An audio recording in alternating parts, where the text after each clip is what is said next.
Hello అందరికీ. నాకేమో stick drawing రాదు, జనాలేమో స్టిక్ డ్రాయింగే కోరుకుంటున్నారు. జనాలంటే ఎవరో అనుకునేరు, నాకు ఆర్డర్ ఇచ్చే కస్టమర్స్ అనమాట.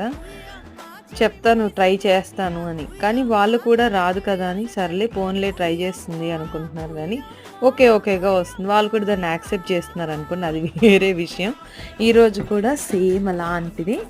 ఒక ఫాదరు ఇద్దరు పిల్లల్ని హోల్డ్ చేసిందనమాట. రెఫరెన్స్ పిక్లో ఒక అమ్మాయి ఒక అబ్బాయి, ఇందులో వచ్చేసి ఇద్దరు అమ్మాయిలే అనమాట. ఈ కేక్ డిజైన్ సెలెక్ట్ చేసిన అమ్మాయి ఏజ్ ఎంత ఉంటుందో గెస్ట్ చేస్తారా? వద్దులేండి, నేనే చెప్పేస్తాను. ఆ అమ్మాయికి 5 years అండి. వాళ్ళ మమ్మీని అడిగి డాడీ బర్త్డేకి అని సెలెక్ట్ చేసుకుందంట. పిల్లలు ఎంత షార్ప్ కదా, అసలు ఎలాంటి డిజైన్ కావాలో అన్నీ సెలెక్ట్ చేసుకుంటారు. మనకి ఇచ్చిన రెఫరెన్స్ పిక్లో న్యూట్రల్ జెల్, బట్ నేను అన్ని క్రీమ్తో కవర్ చేశాను. ఈ రోజుకి ఇదే ఉంటాను. బాయ్.